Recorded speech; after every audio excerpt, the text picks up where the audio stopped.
I'm here in Maryland. We have somebody from Chico, California. Thank you, Brian.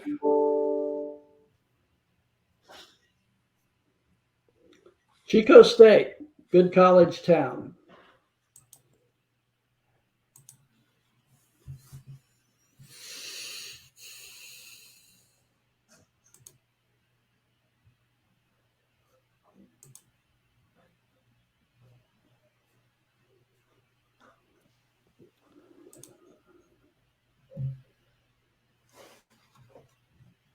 Silver Spring, Maryland. I grew up there. Thank you, Michael.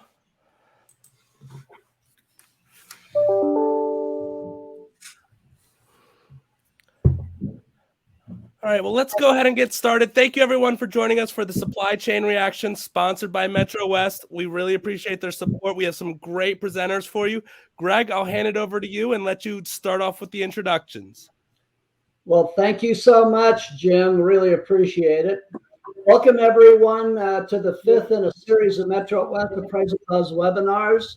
This will be the final webinar we're conducting for 2021. And because it is such a hot topic, this also happens to be a follow-up to the supply chain webinar that we conducted earlier this year. We're going to change up the protocol a bit today due to time constraints of our first presenter, who needs to also be in a meeting going on concurrently in Washington, D.C. So we'll go straight to James Heslick. He's going to be leading off the webinar today. Serving as the Chief Appraiser for the Veterans Affairs VA Loan Guarantee Service since August 2018, he is responsible for developing and overseeing policies and regulations for the VA Construction and Valuation Department. James is both a Level 1 and Level 2 appraisal investigator, along with an associate member of the Certified Fraud Examiners Association.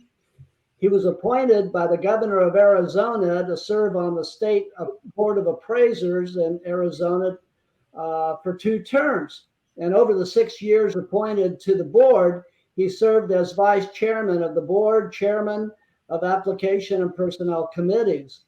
James is going to be providing us with some insights into what the Department of Veterans Affairs has been doing in response to the supply chain shortages in 2021. So it is with great pleasure that I welcome James as our first speaker. James, the mic is yours. Greg, thank you very much for the introductions. And, Greg, we've known you now for many years. I don't want to say decades, but many years. And it's always been a pleasure working with you. You've been a great inspiration and mentor. So I want to say thank you for inviting me. Well, thank you for that. I do have to run, so I'm going to be kind of brief, but what's really interesting about supply chain logistics and how it's affecting our industry, and I say our industry of not just the housing industry, but just in general of people buying and selling homes and moving. I want to start with a story that recently triggered me to want to look at our policy and how this is impacting what's personal to me in our mission, our veterans. As we had a retired sergeant major just retired, his wife and he relocated to Texas and was living in a rental. And so they decided to buy a house that was being built by a large national reputable builder, member of NAHB. And the timing of it is very impeccable. All their stuff is in storage. They're waiting for the house to be built. They get close to a due date when they're going to do their walkthrough. They know they set their walkthrough up. It's going to be completed by, I believe it's the 26th of the month. They posted their 30-day notice to get out of their house. And 2 weeks, 3 weeks before they're about to do the walkthrough, they find out that it's not going to be complete. And now they're in a conundrum. They don't have a place to live. They've already told the landlord they're going to be out of their house, not thinking that anything was going to be a problem. And now we have a problem. I have a problem. I have a builder who is honest and reputable. I have a lender who wants to lend. I have a veteran that needs a place to live. And we have a juggernaut, and that's the appraiser saying the home is not complete. And so we have an impasse. We need to figure this out. And when we looked at what was missing, was the glass mirrors in the bathroom, the glass surrounds for the master shower, and the built-in refrigerator. And I was like, you've got to be kidding me. We're going to put a retired sergeant major, and I don't care what the rank is, whether he was a lance corporal or a sergeant major or lieutenant colonel or general. I'm not going to have a veteran be homeless or put the stress not just upon him, but upon his wife and family. We could solve this, but we have to realize this is a real issue. This isn't a one-off time. This is happening time and time again, and more so as we prolong. And they're really minor items. Now, we're not going to move in a veteran into a house that's not habitable. We want them to have HVAC. We want them to have heating and cooling. But the builder was willing to put in a slide-in refrigerator, a temporary slide-in refrigerator. They don't need mirrors, and they had other sources to take showers in the house. They just didn't have the glass around for the master bath. And most of all, the veteran wanted to move in. The veteran needed to move in. And so I sat down with the builder. I sat down with the lender. I had phone calls with the veteran and say, how can we do this?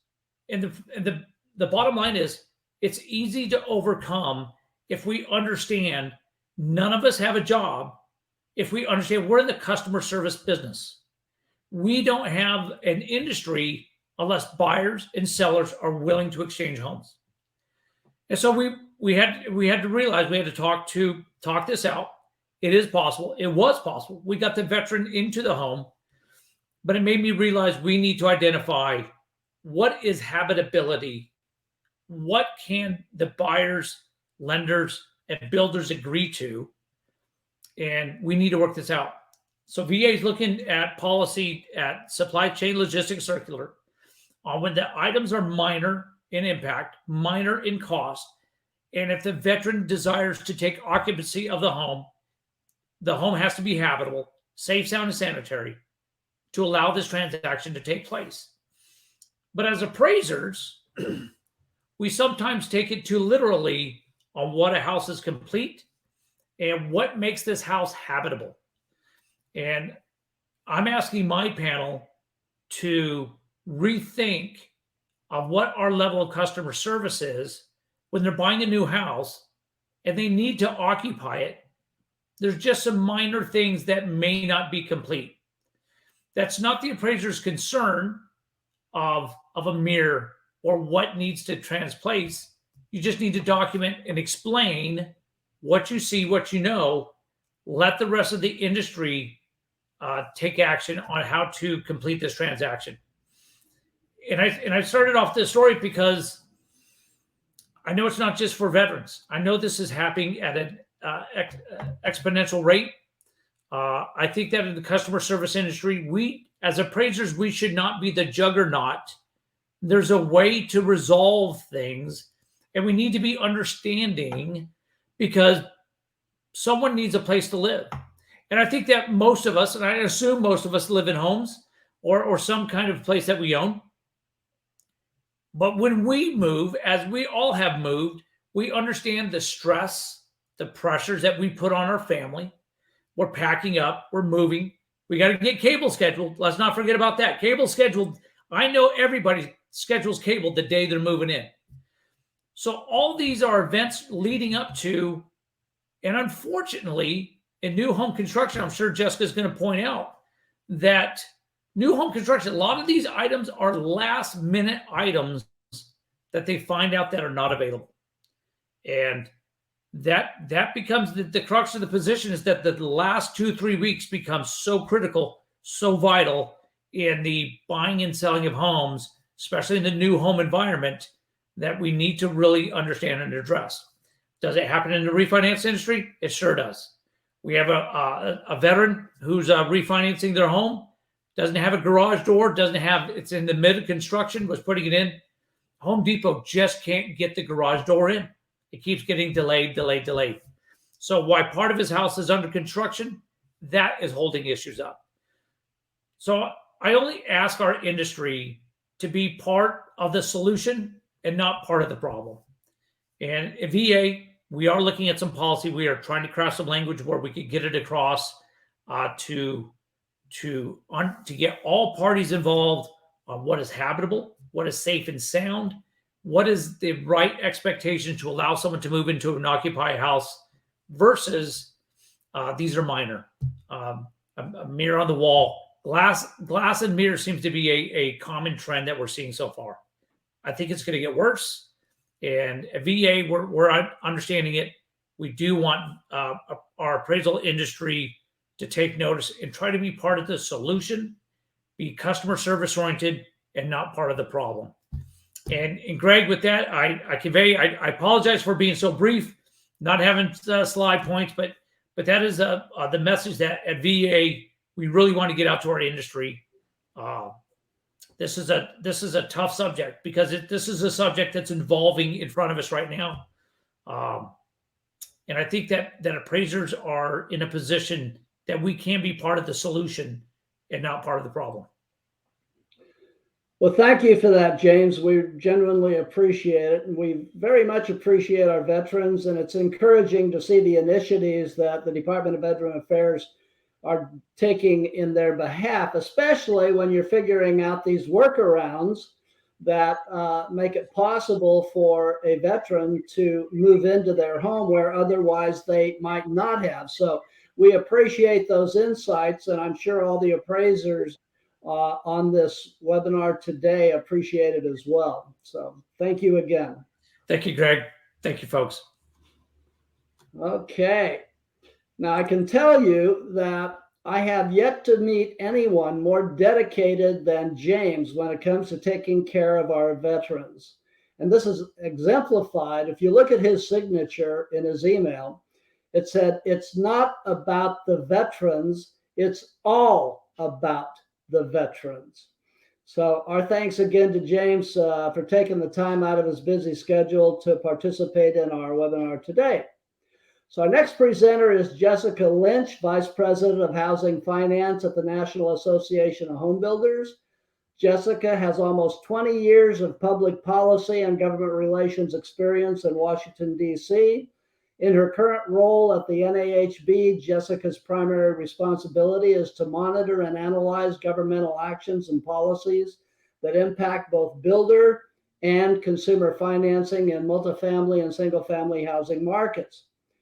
Prior to joining the NAHB, Jessica worked on Capitol Hill for Congressman Rick Lazio from New York, who served as the chairman of the House Banking Subcommittee on Housing and Community Opportunity.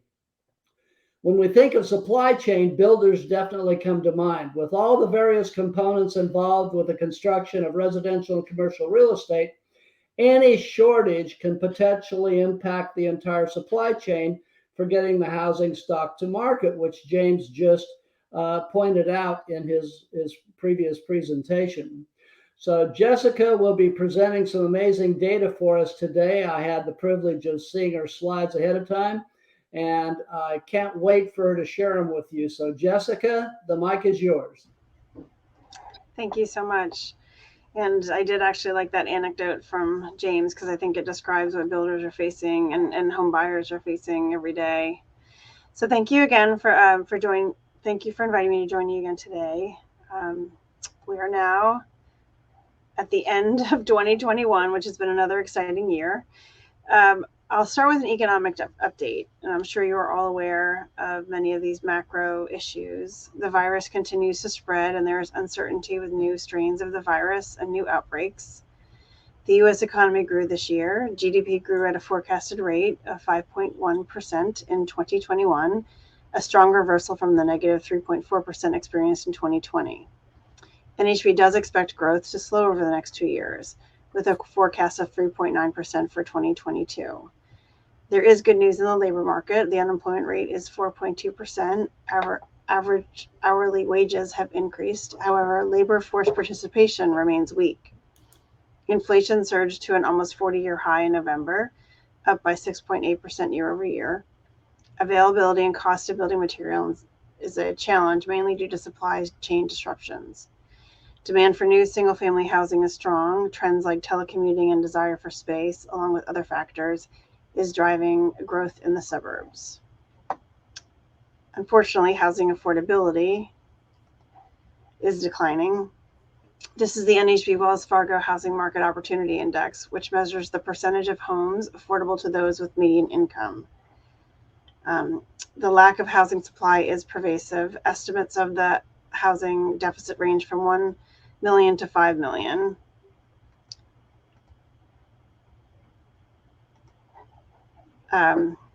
Demand for housing is strong and will remain strong due to demographics. House prices now are rising faster than incomes, which is negatively impacting affordability.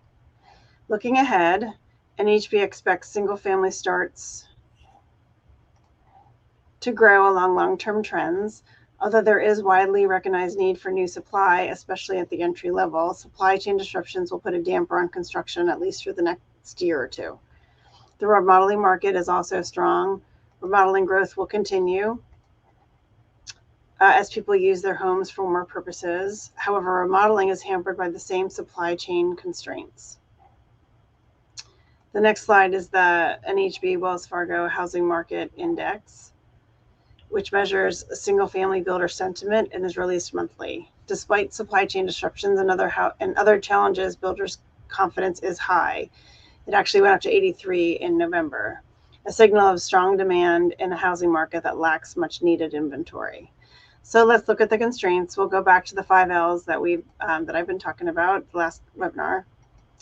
The first L is lumber. Lumber prices continued to rise because of the ongoing strength in the housing market, but also because of new higher tariffs on Canadian softwood lumber imports. The spot market price for softwood lumber is up to $786, with future markets suggesting ongoing increases. And it's not just lumber. Inputs for residential construction are up 19% year over year overall. For some inputs, the increase is even more severe. The average price of major appliances is up almost 27% since January 2020. The second L is labor. Builders continue to cite limited access to skilled construction workers as a concern as they seek labor to undertake more home construction and remodeling. The graph shows the open construction jobs for both residential and commercial sectors. The number of open jobs in the construction industry reached a data series high, with 410,000 open jobs in the sector. Wages in home building have recently been rising at an 8% rate on average. The NHB affiliate Home Builders Institute released its fall 2021 construction labor market report showing the ongoing labor need in the industry. This slide summarizes the findings. The big takeaway from the report is that the construction industry needs to add 740,000 new hires each year to make up for increased demand for housing and for retirements or permanent departures of current workers from the workforce. The next L is lots. Yes, okay. The availability of buildable lots has been an ongoing challenge, and now it's worse than it has ever been. Lot supply is not likely to improve in the near term. One of the big reasons that this L has been such a challenge for so long is due to the next L. And the next L is laws and regulations. Regulatory costs are a major factor in affordability for newly constructed homes. NHB estimates that regulations imposed by all levels of government account for 24% of the current average sales price of a new single-family home. Of that figure, 44% is attributable to regulation during development, and 56% is due to regulation during construction. In talking with a group of builders recently, they all were expressing frustration about the red tape at the local level during the entitlement process. This includes local zoning requirements, lot size requirements, etc. So it is not just the cost of regulation, it's also the hurdles that developers have to endure to get raw land converted into buildable lots. The fifth L is lending. Lending for builders is easing modestly. However, the average effective interest rate, which includes both the interest rate and the fees, as reported by builders, has increased on all 4 categories of loans: land acquisition, land development, and spec and pre-sold construction. All of these constraints are making it hard for builders to provide price certainty to their customers or complete homes as scheduled. Many are delaying starting projects. And there's also some other interesting data points that are starting to emerge that may be a reaction to these constraints. such as an increase in the use of tear downs and infill development. In 2020, 1 in 4, or 25% of new single-family detached homes were built in established neighborhoods. Also, an increase in single-family built-for-rent developments. I heard from builders recently that it can be easier to get through the entitlement process for single-family built-for-rent developments than for sale subdivisions, which surprised me. So, turning to the policy discussion, the one major policy area that I will focus on is the federal response to climate change and the impact new policies will have on the cost to construct new housing. NHP continues to press housing affordability and access to safe, decent housing as main considerations for housing policy. Policies put in place to either make homes more resilient to natural disaster or to reduce impact on future climate change will cause ongoing challenges for builders and appraisers. Coming down the pike are greater requirements for energy efficiency, resiliency, and a focus on environmental impact. On our webinar earlier this year, I mentioned a push for whole house electrification and making all new homes electric vehicle ready as examples. Now, to go even further, currently there is a strong push for net zero, where a home produces as much energy as it uses. And it goes beyond the cost savings in these discussions, since most parties acknowledge that the payback period for these upgrades is well over 10 years. The policy conversations have changed from saving money on energy bills to just being important because it's being good to the earth. Figuring out how to quantify in dollar terms the social good of these requirements is uncertain, since as far as I can tell, it is not currently considered in market value. Of course, home buyers with the resources can afford to cover these costs and may even want to pay extra knowing that their home will have a lower environmental impact. But in terms of affordability for most home buyers, it's just not feasible. So with that, I will turn it back to Greg. Thank you very much. Well, thank you, Jessica. Once again, you knocked it out of the park with real-time relevant takeaway information for the audience today. I anticipate that we will have some Q&A for you at the end of this webinar, following up on the data that you presented. There's a lot of information there, and so we'll see what happens. So our next speaker will be Bill Garber. He's back again, and we appreciate it immensely. Little background on Bill. As the Director of Government and External Relations for the Appraisal Institute, he serves as head of the Appraisal Institute Washington operations, representing the interests of Appraisal Institute members, as well as all appraisers before Congress, federal agencies, and outreach to aligned real estate organizations. Bill has more than 20 years of association lobbying and management experience in the real estate and economic development professions. He serves as the liaison to the Appraisal Institute's Government Relations Committee and Client Advisory Board, and as treasurer of the Appraisal Institute Political Action Committee. He has testified before Congress on numerous occasions. He's also a frequent speaker before government agencies and industry organizations. He was also instrumental in the development and passage of appraisal provisions found in the last 3 major housing finance bills in Congress. So, Bill, we look forward to your comments, and the floor is yours. All right, thanks, Greg, very much, and thanks to Appraisal Buzz and Jim and Joan and the whole team for inviting me today. And the follow-up from our discussion in the summertime.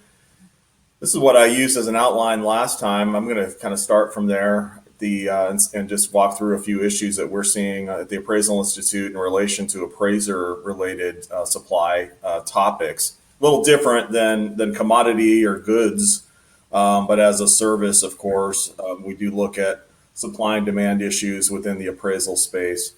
Continue to hear that the demand for valuation services is exceeding the supply of appraisers in the marketplace. And I think that's largely resulting from the current economic environment, the low interest rate environment, the COVID situation, the mobility and equity that exists within many of the real estate markets, the ability to sell and move up in the marketplace or move out.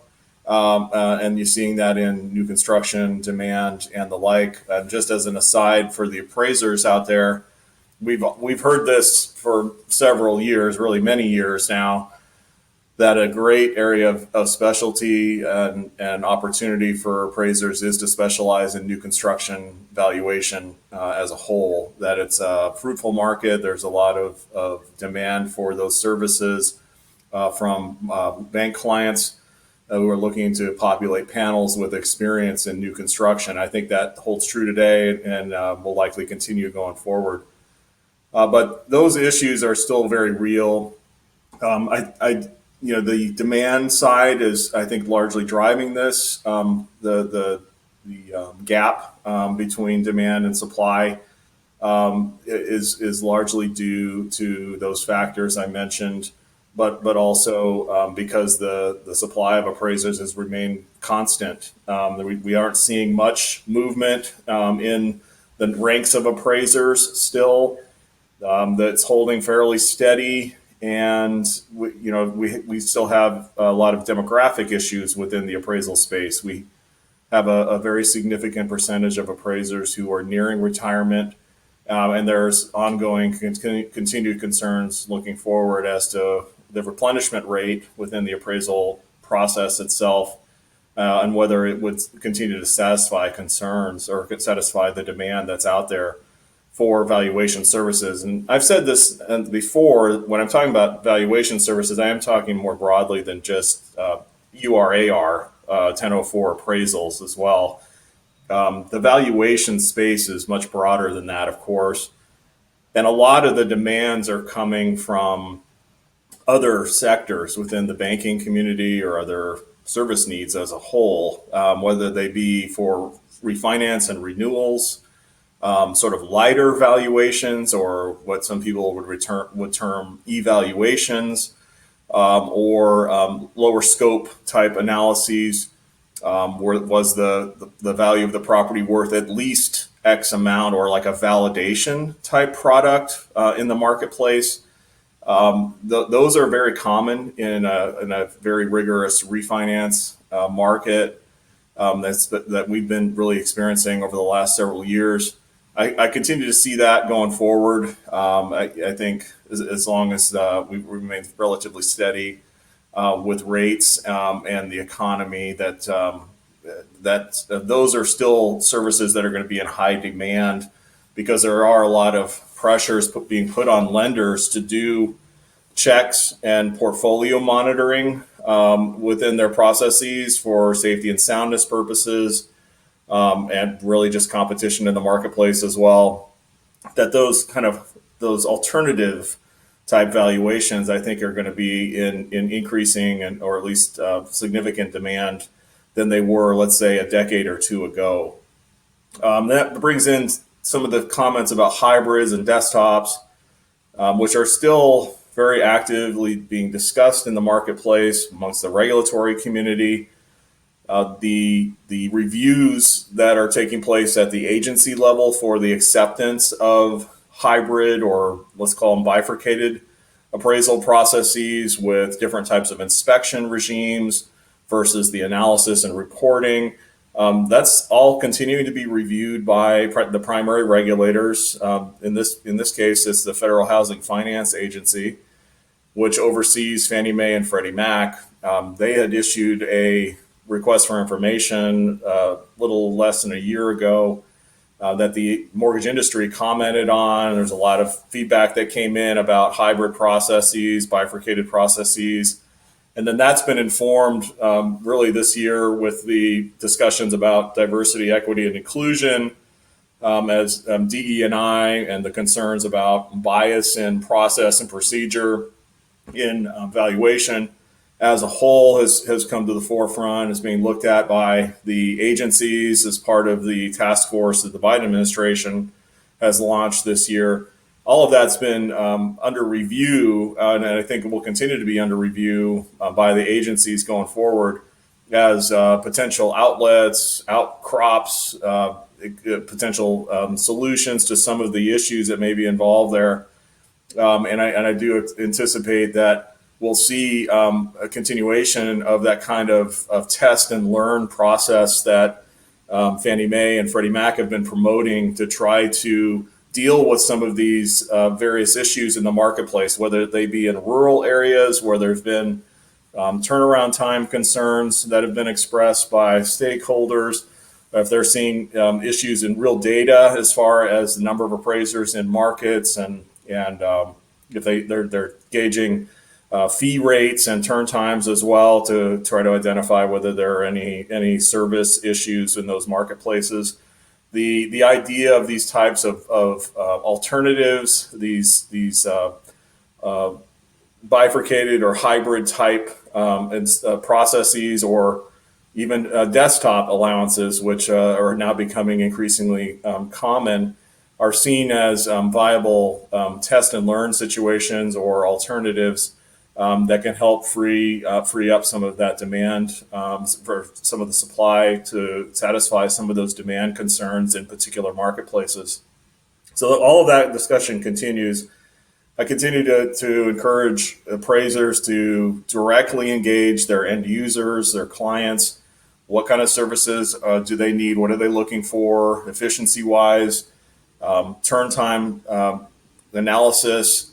All of the issues involved in service need to be monitored constantly by appraisers. The issue of green energy efficiency is a good example of that.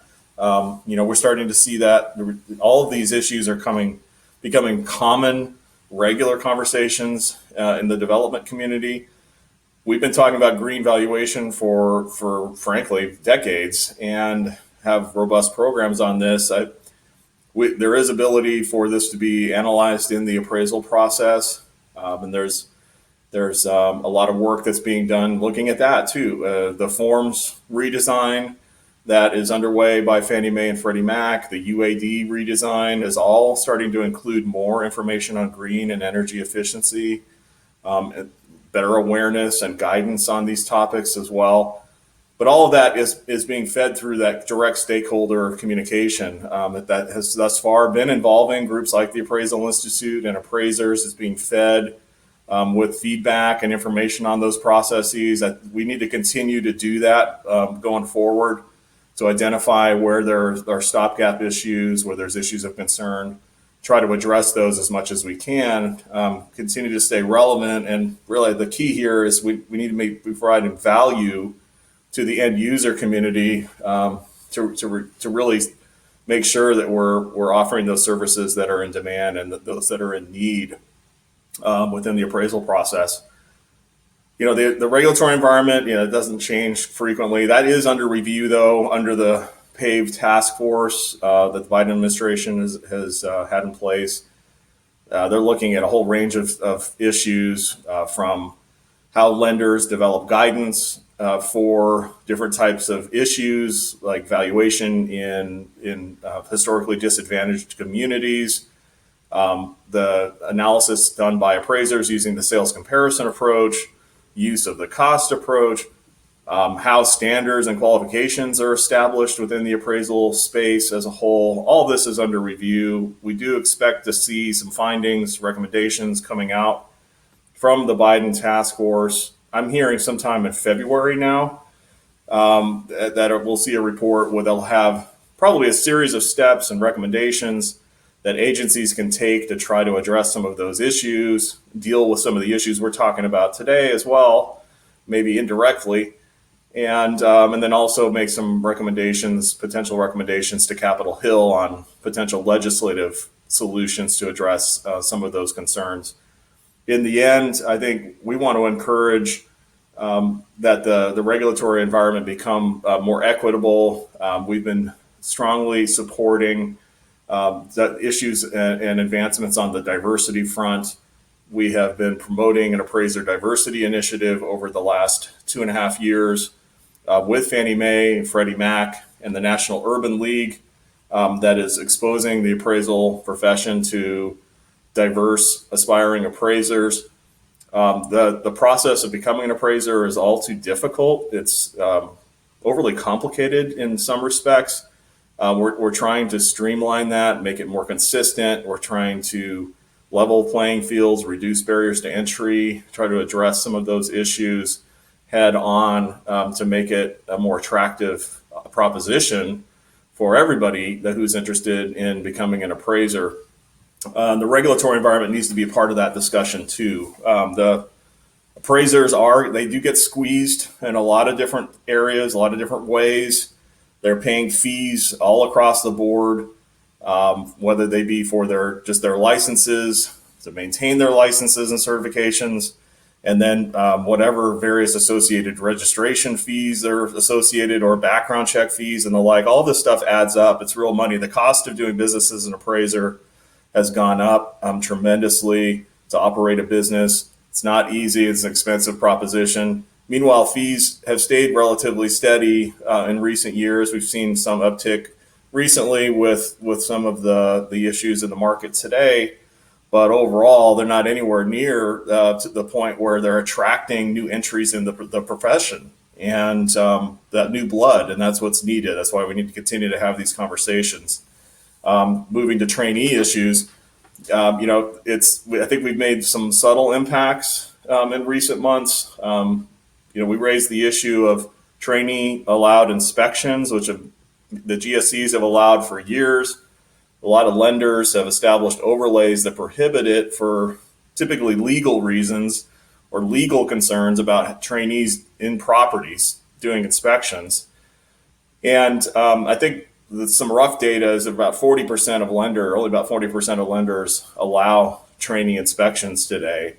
We got a long ways to go in curbing that and addressing that. That's really the lifeblood of the industry, is allow the trainees to earn that experience that's needed. It is important in the real estate process and in the valuation process.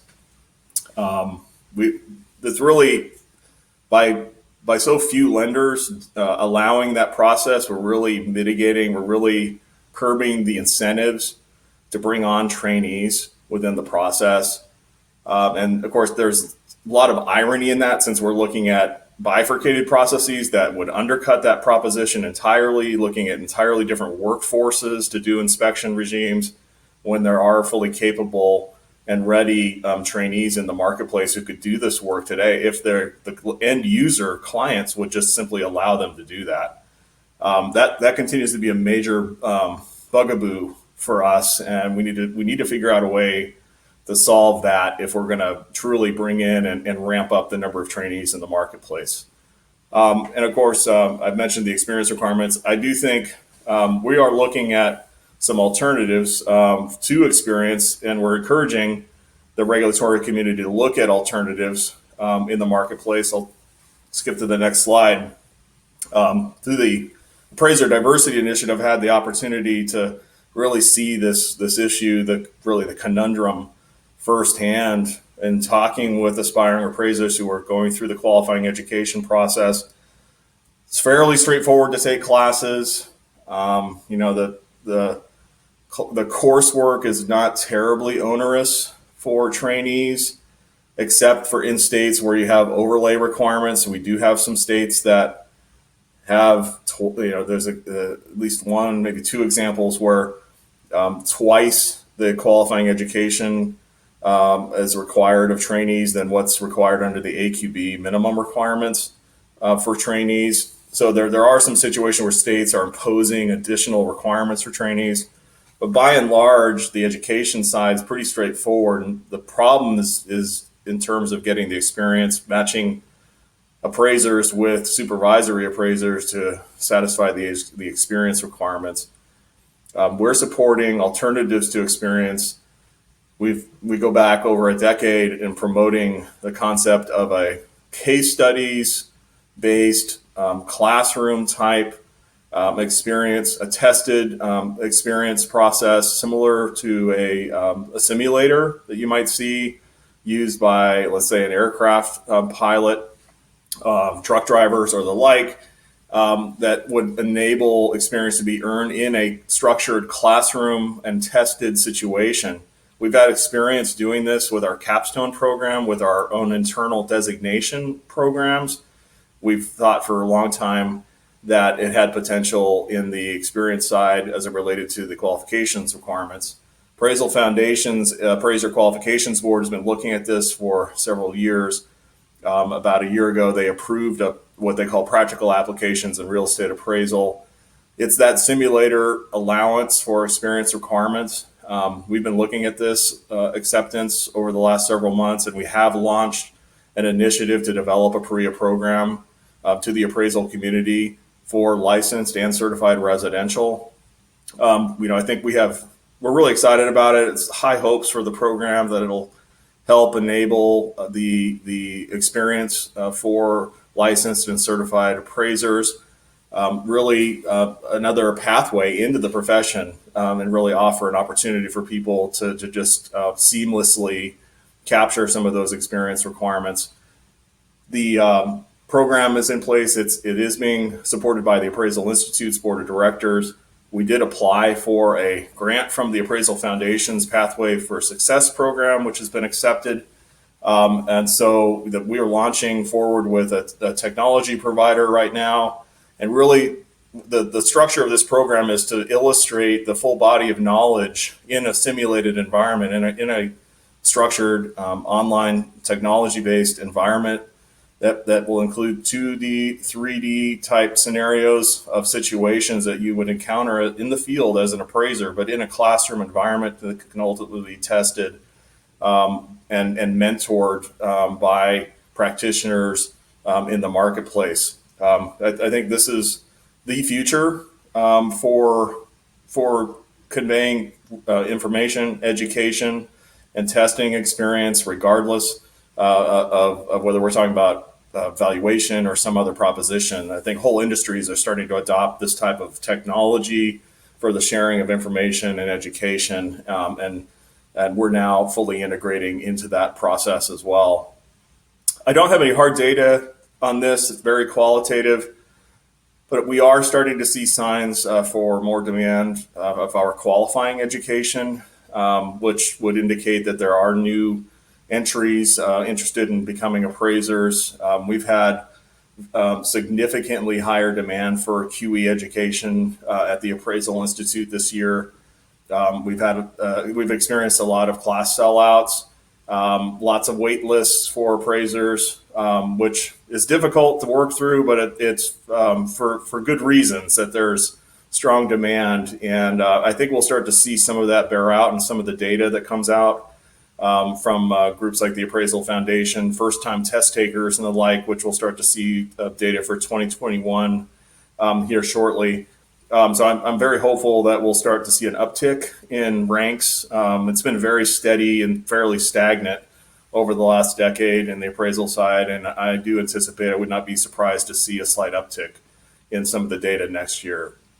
I've talked a lot about PAVE and equity issues and already, so I won't elaborate any further on that. I just think that's going to be kind of permanent, and it'll be addressed in a wide variety of ways going forward.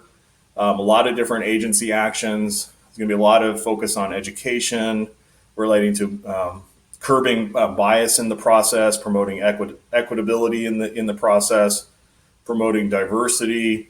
You'll probably see discussions about technology as well. I did see this morning that the project on AVM quality control standards is expected to be released as a notice of public or proposed rulemaking in the summer of 2022, which goes back to the Dodd-Frank Act. It's one of the only provisions of Dodd-Frank that has not been implemented by the agencies.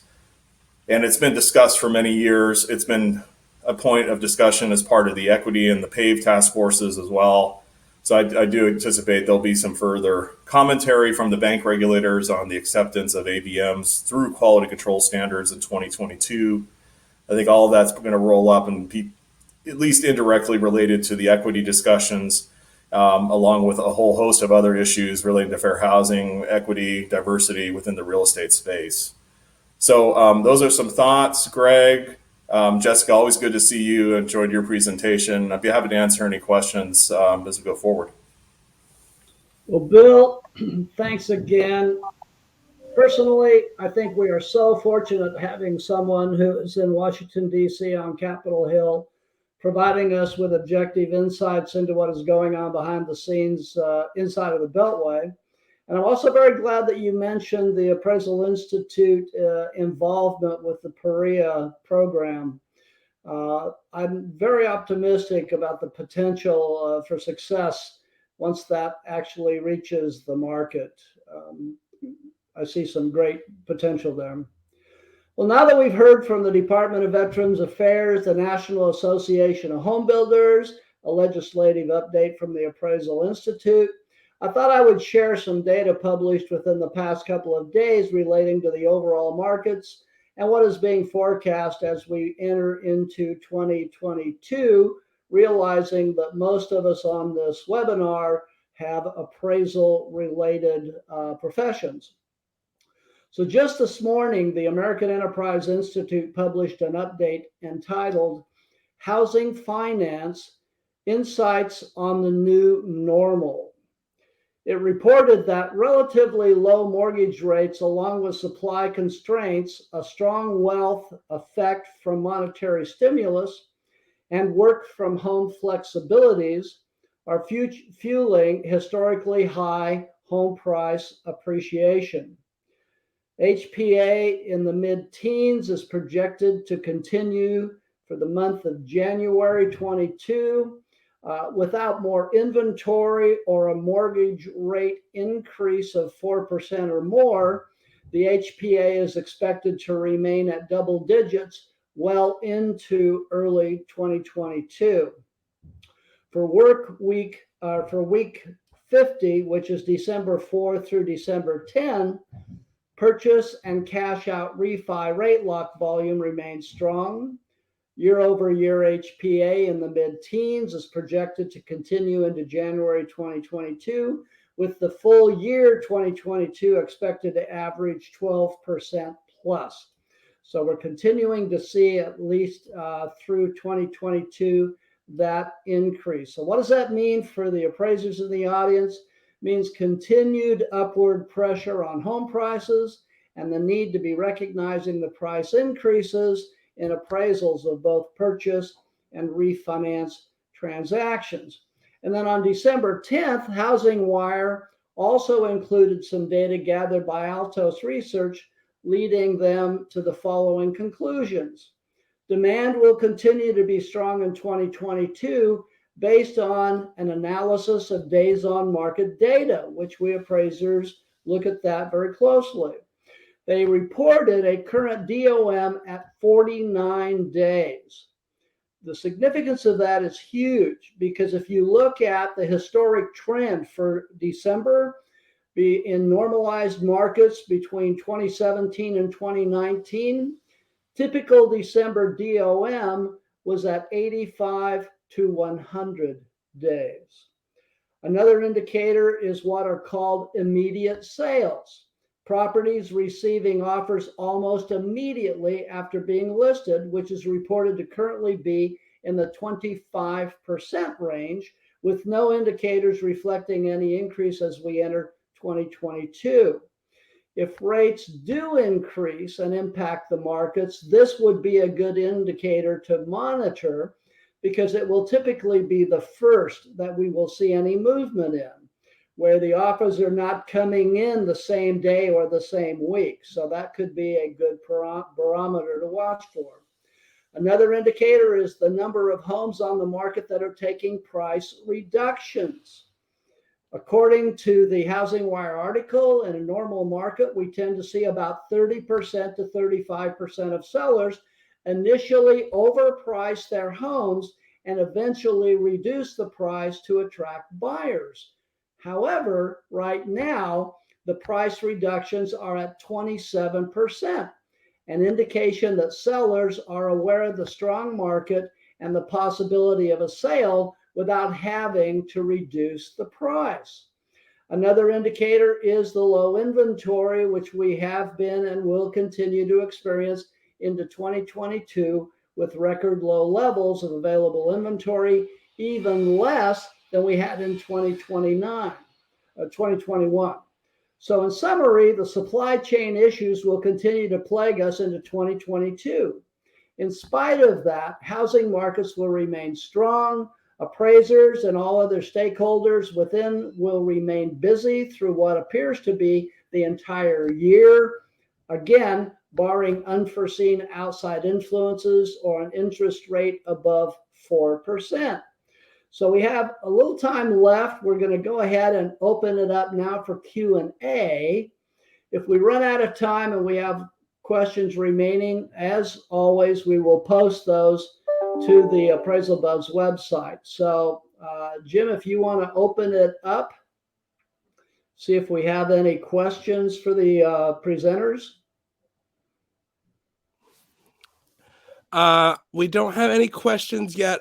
We have Brian who asked, who was just reiterating about the trusting trainees to do the inspection part. He said that he would trust a trainee over what they're paying the inspectors, but we don't have any questions. So everyone get those questions in for us. Well, it's also encouraging that our presenters were so thorough in their presentations. But the webinar and the PowerPoints will be available after this is the recording, so that can also be followed up with. So if we have no Q&A, I'll go ahead and close out. I wish to thank the three presenters for sharing their perspectives and updates with our webinar audience today. I also wish to thank everyone for participating in today's Metro West Appraisal Buzz webinar, and hope you have a great rest of your day and week. I want to give big kudos to Jim Morrison, who is just recovering from COVID, so big trooper there. IMR Waters from Appraisal Buzz, Mike and Randy Fasano with Premier Communications for helping to coordinate this webinar with Metro West Appraisal Company. Also want to thank our COO, Brandon Boudreau, for his exceptional leadership, and to Don and Joni Rousseau for founding Metro West Appraisal Company over 35 years ago, and their continued support in sponsoring these webinars. So thank you, everyone. We hope you had enjoyed today's webinar on supply chain shortages, and we will give you the rest of your day. Thank you. Thank you. Thanks, everybody. Thank you, Bill. Thank you, Jim. IMR. Thank you all so much. And also, if anybody would like to join Metro West, there's a pop-up ad for how you can apply. You know, they do such a great job, and we appreciate their support putting this on and sponsoring this webinar. Thanks to all, and have a great day. Thanks again.